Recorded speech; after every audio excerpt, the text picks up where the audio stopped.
आज बाबा के पास वतन में भोग लेकर के पहुंची। आज जैसे ही वतन में पहुंची तो बाबा ने 3 दृश्य इमर्ज किए। पहले तो वो दृश्य देखकर मैं थोड़ा सोच में पड़ गई कि बाबा आज क्या दिखा रहे हैं। तो बाबा ने जो 3 दृश्य दिखाए, जो पहला दृश्य था बादलों के रूप में, कि एक बादल जब आते हैं तो बरसते हैं, काले बादल आते हैं तब बरसते हैं। दूसरे बादल जो होते हैं वो कब छाँव देते हैं, कब धूप देते हैं।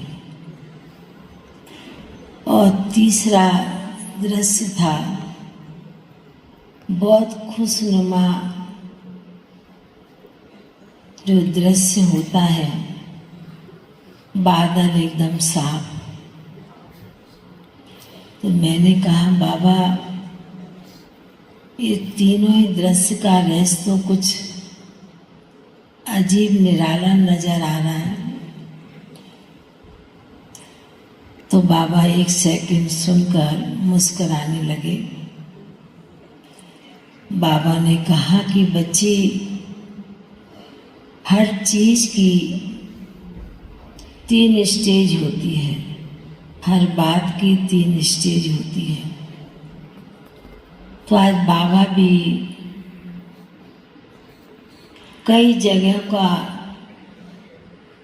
भ्रमण करते देख रहे थे, चक्कर लगा रहे थे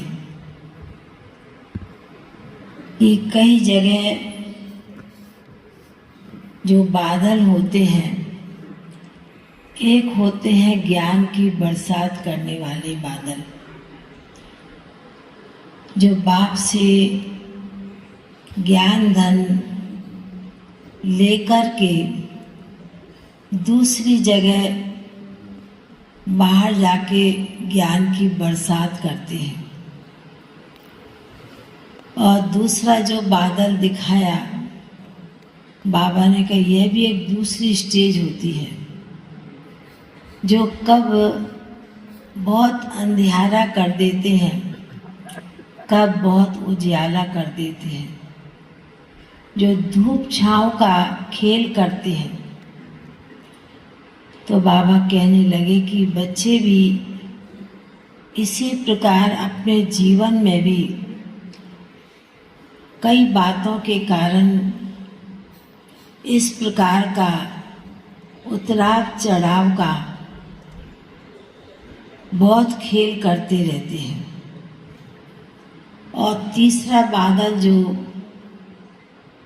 सदा खुशनुमा, हर प्रकृति के खेल में भी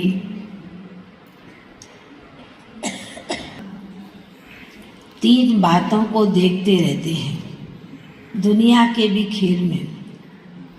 तो बाबा ने कहा कि कई बाबा के बच्चों की भी स्थिति इसी प्रकार बन जाती है, कभी धूप छाँव बन जाते हैं, कब बहुत नेगेटिव बातों में जाकर बरसना भी शुरू करते हैं, और कई सदैव खुशनुमा रहते हैं।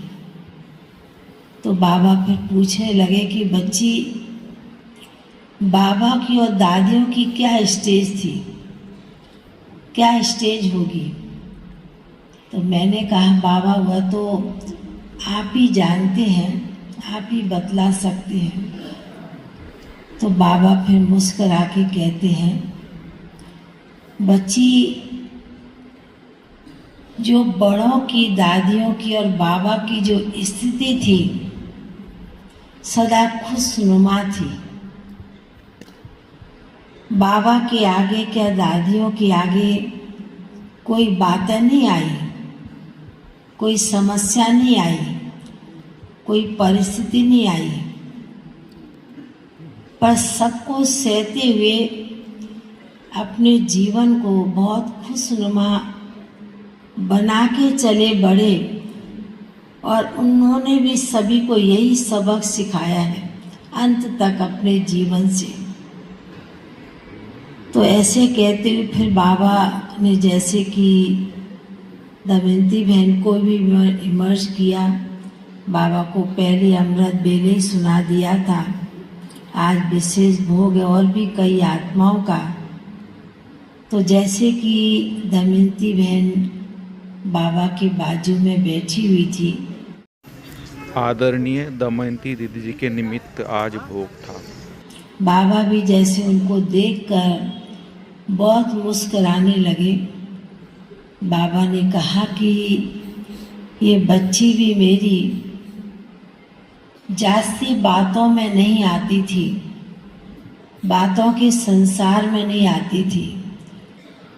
बहुत ही न्यारी प्यारी होकर जो बच्ची ने अपने जीवन में सेवाएं की है अथक बनकर, और कितनी ना आत्माओं की ज्योति जगाई है। बाबा वह भाग्य देख रहे हैं।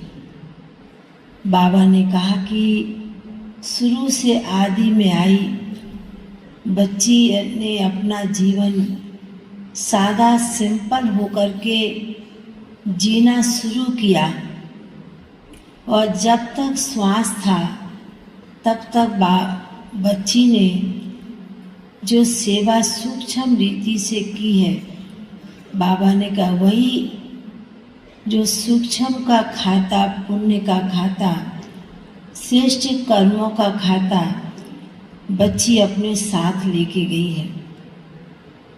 तो बाबा जैसे कि उनको देखते हुए सुना भी रहे हैं, उनकी तरफ दमयंती दीदी की तरफ देख भी रहे हैं। बाबा ने कहा कि जो भी बड़ों के साथ रहता है, साथी भी मिलकर उसी प्रभाव में आकर उनको भी उसी प्रकार संग का रंग भी लग जाता है। बाबा ये विशेष रूप से जितने बाबा मम्मा के सामने निकले हुए बच्चों को देख रहे हैं कि उनकी मनसा वृत्ति कितनी श्रेष्ठ बनी रहती थी सभी के प्रति। तो बाबा जैसे सुनाते हुए बड़े प्यार से बाबा के सामने और दमयंती दीदी के सामने भी भोग की थाली रखी। बाबा ने बड़े प्यार से भोग स्वीकार कराया, और फिर बाबा को भी कहने लगी कि मेरी साथी बहनों ने भी हर प्रकार की सेवा करके मेरे को शक्ति बल दे के चलाती रही। तो बाबा ने कहा कि संगम युग का यही आपसी ब्राह्मणों का प्यार जो अंत तक चलाता है, और उसी प्यार में बच्चे भी चलते हैं। तो जैसे बाबा बड़े प्यार से उनको दृष्टि देते हुए, दुलार देते हुए, बड़े प्यार से बाबा ने उन्हें वतन में इमर्ज किया और भोग भी स्वीकार करा। बाबा ने फिर जैसे कि आप सभी भाई बहनों की भी याद पहले दी, तो बाबा ने भी सभी को बहुत विशेष स्नेह भरी याद प्यार दी, और बाबा का याद नीचे पहुँचे। ओम शांति।